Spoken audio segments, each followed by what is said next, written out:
Okay students, ఇది neat 2018లో వచ్చిన bit. ఒకసారి చూసినట్లయితే మనం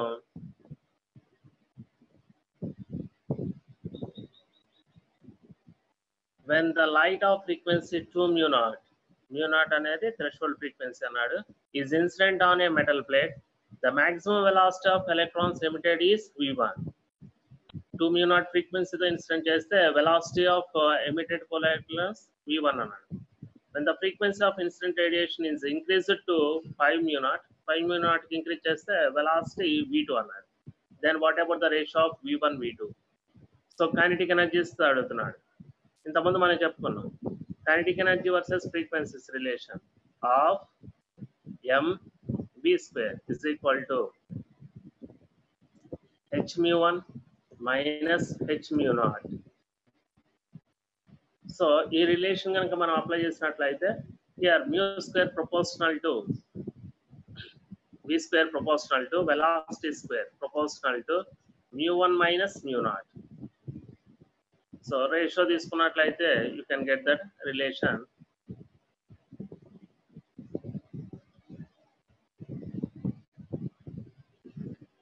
సో సొల్యూషన్ కనుక మీరు ఒకసారి చూసినట్లయితే ఆ రిలేషన్ బేస్ చేసుకొని v1² by v2² you can write down that is 1/4 on simplification of this equation you can get that by 2. So once again చూడండి ఇక్కడ energy E is equal to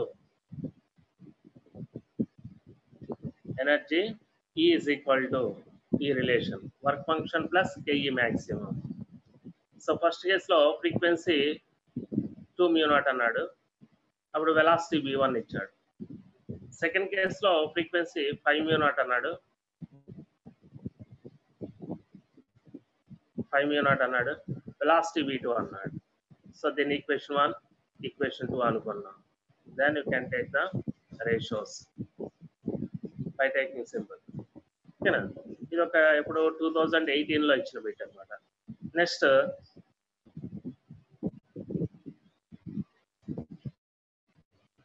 అదేవిధంగా 2017లో ఇచ్చిన బిట్ చూద్దాం.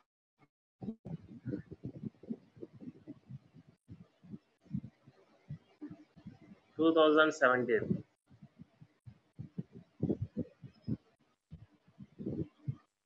2017లో చూసినట్లయితే థ్రెషోల్డ్ వేవ్ లెంత్ ఇచ్చారు. The photoelectric threshold wavelength of silver is given 3250 into 10⁻⁻10 meters, and velocity of electrons excited from a silver surface by the ultraviolet rays is given by like that. Wavelength is now ఇది wavelength lambda, ఇది threshold wavelength, velocity అడుగుతున్నాడు. ఇది direct expression. ఇందాక మనం చెప్పుకున్నదే, కాకపోతే wave లెంత్లు అనమాట. That is half mv² is equal to sc by lambda minus sc by lambda naught.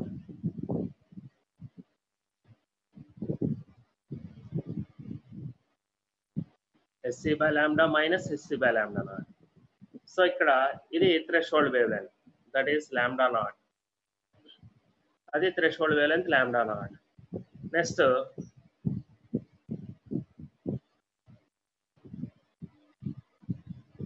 ఇదేమో lambda. So lambda ఇచ్చాడు, లాంబ్డా నాట్ ఇచ్చాడు. We know that H Planck's constant value, C value. Planck's constant ఇక్కడ electron volt ఇచ్చాడు, మనం joules లో తీసుకుందాం.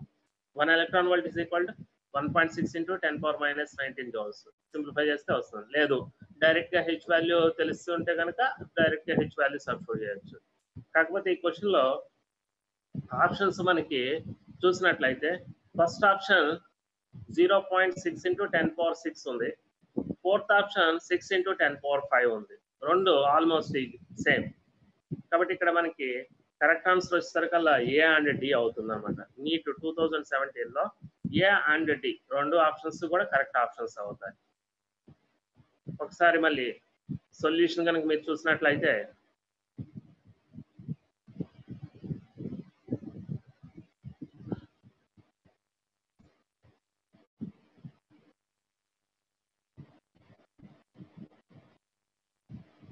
So So half mv square is equal to sc by lambda minus sc by lambda naught. H value, c value, lambda naught values and substitute చేసినట్లయితే you can get that relation. You can get the velocity.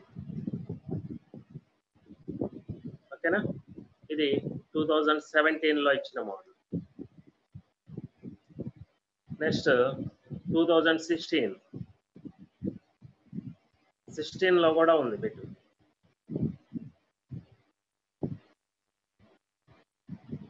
16 లో మనం చూసినట్లయితే photons with energy ఇచ్చాడు 5 electron volt. Incident on cathode ray. The maximum energy of emitted photoelectrons is 2 electron volt. These are energy of photons 6 electron volts అయినట్లయితే then what about the stopping potential అన్నాడు. So ఇక్కడ మనము stopping potential అడుగుతున్నాడు. Stopping potential అంటే negative potential given to the anode. కాబట్టి ఇక్కడ options లో మనం చూసినట్లయితే ప్లస్ లో ఉన్నాయి, మైనస్ లో వస్తుంది. కాబట్టి మనకు వచ్చిన పొటెన్షియల్ ని దేంట్లో రిప్రజెంట్ చేయాలి? నెగిటివ్స్ లో మాత్రమే రిప్రజెంట్ చేయాలి. ఓకేనా? ఒకసారి చూద్దాం. సొల్యూషన్ చూసినట్లయితే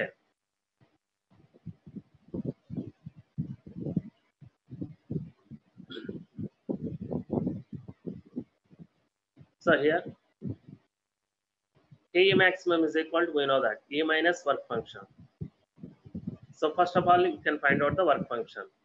ఎందుకంటే Ke maximum is equal to ఇచ్చాడు. ఫస్ట్ ఇనిషియల్ గా ఎనర్జీ 5 అన్నాడు electron volt, work function 3 electron volts. Next కేసులో ఏమన్నాడు? 6 electron volts ఎనర్జీ అంటున్నాడు. Work function nature of metal మార్చలేదు కాబట్టి వర్క్ ఫంక్షన్ అదే ఉంటుంది. వర్క్ ఫంక్షన్ అదే ఉంటుంది. సో ఇక్కడ నుంచి Ke maximum వచ్చింది. we know that Ke maximum is equal to EVS. అక్కడ నుంచి మనం తీసుకున్నట్లయితే then stopping potential is -3 volt. Negative వస్తుంది, నెగిటివ్ తో చెప్పాలి. ఓకే, ఇది 2016 లో. నెక్స్ట్ 15 లో తీసుకున్నట్లయితే అది నువ్వు 16 లో ఫేజ్ 2 లో ప్రాబ్లం, ఇది ఫేజ్ 1 లో ప్రాబ్లం. 2016 లో ఫేజ్ 1 ఫేజ్ 2 రెండు జరిగినాయి. నీట్ 1 నీట్ 2 రెండు జరిగినాయి. ఇందాక మనం డిస్కస్ చేస్తుంది నీట్ 2 ప్రాబ్లం, ఇది నీట్ 1 లో.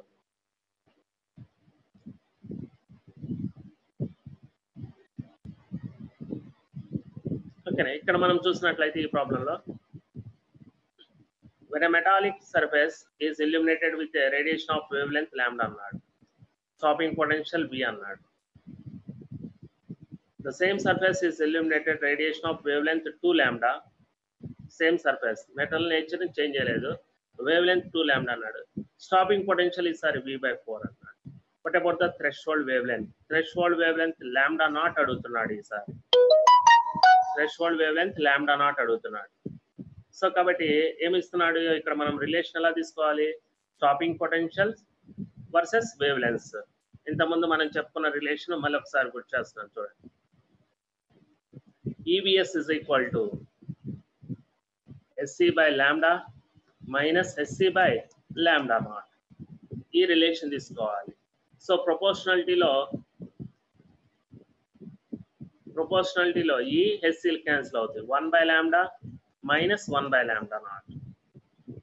Now I can write down this is taken as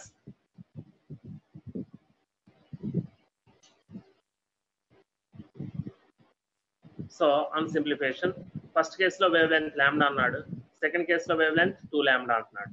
stopping potential ఏమో V/4, ఫస్ట్ కేస్ లో V అన్నాడు. సో రేషియో కనుక తీసుకున్నట్లయితే you can get this by solving 1 and 2. You can get the threshold wavelength lambda naught is equal to 3 lambda.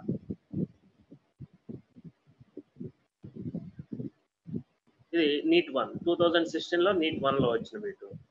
So 18 లో bit వచ్చింది, 17 లో వచ్చింది, 16 లో 2 ఎగ్జామ్స్ జరిగినాయి.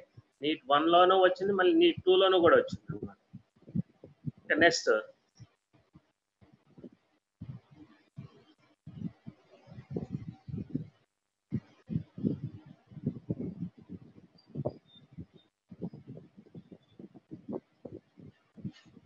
నెక్స్ట్ 15 లో తీసుకున్నట్లయితే మళ్ళీ wave length lambda naught. So question చూసినట్లయితే a photoelectric surface is illuminated successfully by monochromatic light of wavelengths lambda by 2. If the maximum kinetic energy of emitted photoelectrons in second case is 3 times of first case antunnadu. So second case lo Ke2 is equal to 3 times of first case antunnadu. Given this is the given condition, Ke2 is equal to 3 times of first case. We know that. ఇంకా మనల్ని ఏమడుగుతున్నాడు ఇక్కడ work function అడుగుతున్నాడు, that is phi naught or W naught అడుగుతున్నాడు, work function అడుగుతున్నాడు. Kinetic energy versus wave length relation కనుక మనం తీసుకున్నట్లయితే this is the relation.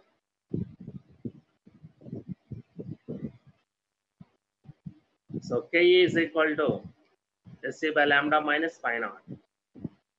Second కేసులో వేవ్ లెంత్ ఫస్ట్ కేసులో లాంబ్డా అన్నాడు, సెకండ్ కేసులో వేవ్ లెంత్ లాంబ్డా బై 2 అంటున్నాడు. సెకండ్ ఈక్వేషన్ ఇది అవుతుంది. But given Ke2 is equal to 3 times of Ke1. Ke1 plus లో ఈ వాల్యూ, Ke2 ప్లస్ లో ఈ వాల్యూని సబ్స్టిట్యూట్ చేయాలి. సింప్లిఫై చేసినట్లయితే on simplification you can get work function phi naught is equal to SC by 2 lambda. So the correct answer is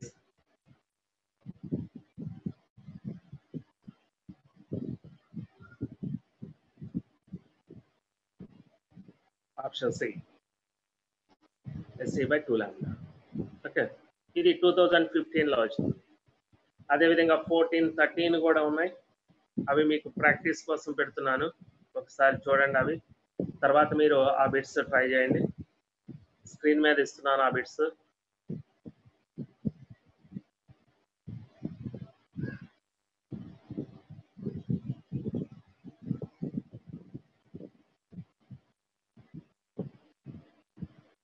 ఇది 2014 లో వచ్చిన బిట్.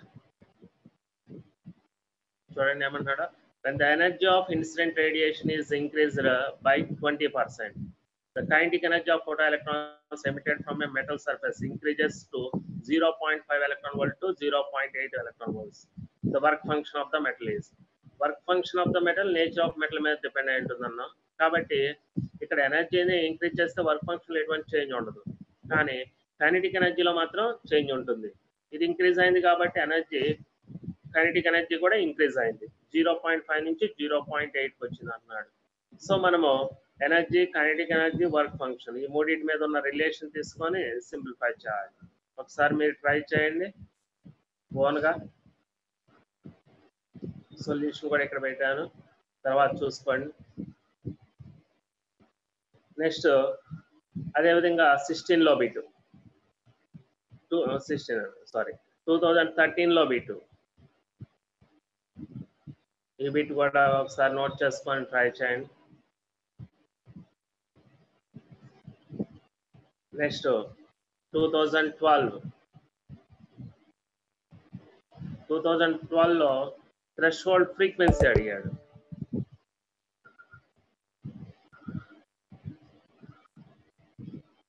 సో ఇలా మనము ఓవరాల్ గా మీరు చూసినట్లయితే 2018, 19 లో కూడా ఉంది బిట్. ఒకసారి చెక్ చేసుకోండి ప్రీవియస్ ఇయర్స్ పేపర్. మనకి ఎవ్రీ ఇయర్ ఈ కాన్సెప్ట్ నుంచి కంపల్సరీగా ఒక బిట్ వస్తుంది అనమాట. సో కాబట్టి ఐన్స్టీన్స్ ఫోటో ఎలక్ట్రిక్ ఇప్పుడు మనం చూసినట్లయితే పెద్దగా అప్లికేషన్స్ కూడా దీంట్లో ఎక్కువ గేమ్ లేవు. డైరెక్ట్ ఫార్ములా ఉంది, దాని మీద సింపుల్ అప్లికేషన్ మీద మాత్రమే, రేషియోస్ రిలేషన్స్ మీద మాత్రమే ప్రాబ్లమ్స్ అడుగుతున్నాడు. ఓకేనా? కాబట్టి జాగ్రత్తగా ఈ కాన్సెప్ట్ కనుక మనం నేర్చుకున్నట్లయితే ఇక్కడ కూడా ఒక బిట్ కంపల్సరీగా మనం అటెంప్ట్ చేయగలుగుతాం. లాస్ట్ క్లాస్ లో చెప్పుకున్న రేడియో యాక్టివిటీ మీద ఒక బిట్ కంపల్సరీగా వస్తుంది ఎవ్రీ. అదేవిధంగా ఐన్స్టీన్స్ ఫోటో ఎలక్ట్రిక్ ఈక్వేషన్ మీద కూడా ఒక బిట్ కంపల్సరీగా వస్తుంది. ఓకేనా? నెక్స్ట్ క్లాస్ లో ఇంకొక టాపిక్ తీసుకుందాము, అది కూడా రెగ్యులర్ గా ఎవ్రీ ఇయర్ అడిగే బిట్ మీద ఇంకొక టాపిక్ తీసుకుందాము. ఆ టాపిక్ గురించి డిస్కస్ చేద్దాం. ఓకేనా? Thank you.